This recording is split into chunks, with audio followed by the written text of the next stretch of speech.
Seguimos en la lección sexta de este tema octavo. Estamos en el punto segundo del tema, que es la vida emocional y las pasiones, y concretamente estamos desarrollando este apartado que son las potencias concupiscible e irascible del apetito natural. ¿Qué es la potencia concupiscible? Es la que tiende hacia el bien sensible, hacia algo que le resulta atractivo, o rehuye de lo que considera nocivo, de manera natural. Por lo tanto, el verbo considera no es el más adecuado. El apetito concupiscible es una simple apetencia. En cambio, el apetito irascible o potencia irascible es la inclinación hacia un bien arduo, difícil, y también es el rechazo de un mal que es también difícil de superar. Por lo tanto, es irascible el apetito que afronta las dificultades y los peligros. En ese sentido, hoy más que hablar de concupiscencia o de irascible, se habla de deseo o impulso. Para hablar de deseo sobre lo concupiscible e impulso sobre lo irascible. Pero como entenderán, es mucho más propio y más interesante mantener la terminología clásica que esta de la psicología clínica, ¿no? Que todo lo intenta un poco aguar y convertirlo en light. Bien, el apetito concupiscible en cuanto a apetencia o rechazo de aquello que no agrada es mucho más básico y en este sentido inferior que el irascible, porque el irascible, al ser un bien que supone dificultad, implica mayor complejidad y también, por lo tanto, una mayor perfección interna. Los actos del apetito sensible o natural, los actos de este apetito, sean concupiscibles o irascibles, son denominados pasiones, que también vienen del latín. La palabra pasión viene de pati, que significa ser movido. Ser movido. ¿Por qué? Porque ya hemos dicho, el apetito natural es un movimiento espontáneo que nace de la propia naturaleza o ser de cada cosa o criatura, y que tiene estas dos potencias, la concupiscible y la irascible. Y estos son las pasiones. Repito, las pasiones son los actos del apetito sensible o natural, sea de este tipo o sea del otro, en cuanto que nos mueven, de ahí la palabra pasión, nos mueve a realizar cualquiera de este tipo de actos. Y en este sentido, tampoco las pasiones desde un punto de vista filosófico ni son buenas ni son malas. Hay gente que dice, como los budistas, ¿no?, que como parten de una antropología equivocada, la antropología del deseo, dicen no hay que tener ninguna pasión. Los estoicos, de una manera similar, también negaban las pasiones, para que nada nos mueva. No, es que eso está en tu naturaleza, es además natural, no es ni bueno ni malo, depende cómo las utilices. Y ahí ya entramos en el campo moral, en el campo religioso, que no es el propio de esta lección, y lo voy a dejar aquí, pero creo que entienden lo que les quiero decir.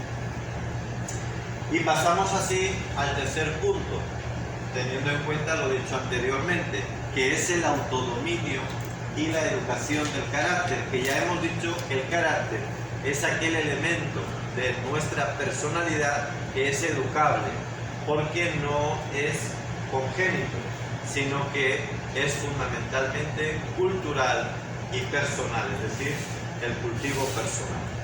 Bien, en los seres irracionales, la articulación entre los impulsos y la acción, entre lo que sería el apetito natural y la acción, se queda en lo que llamaríamos el circuito cerrado, que es la estimativa. Recuerda que cuando hablábamos en el anterior tema, en el 7, hablábamos de esta facultad, la estimativa, y decíamos que era propia de los animales, porque es en definitiva el instinto. Es decir, los animales y los seres, todos los seres inferiores al ser humano, no actúan desde la razón, sino desde el puro instinto o facultad estimativa. Y por lo tanto, sus impulsos y la reacción que eso provoca es puramente instintiva. Esto no es así para el ser humano. El ser humano, a través de la razón, puede moderar, orientar, educar los instintos, el apetito natural, sea concupiscible o sea irascible. Dicho con otras palabras, el ser humano piensa y desarrolla una vida superior porque no está obligado, como los otros seres inferiores, a actuar de manera inmediata. Si nosotros actuamos mediatamente, no inmediatamente, por la mediación de nuestra razón y de nuestra voluntad, porque en teoría no nos deben mover los instintos, que dicho de paso, pues no es tan obvio como pareciera ser, porque no es que todo sea tan evidente. Pero bueno, filosóficamente es así. En suma, el hombre piensa porque es capaz de autodominio. El hombre es capaz de no ser dominado por las pasiones, sino de dominarlas a ellas. Y por eso es que el hombre es el dueño del cosmos. Este concepto de autodominio ya es muy importante en la propia filosofía griega. Aristóteles, por ejemplo, distinguió entre dominio despótico y dominio político. Muy bonito. El dominio despótico es el que realiza el hombre sobre su propio cuerpo. Por ejemplo, cuando yo doy órdenes a mi mano para que teclee en la computadora, para que escriba o para que llevarme la taza a la boca, que dice a la mano, cualquier parte del cuerpo.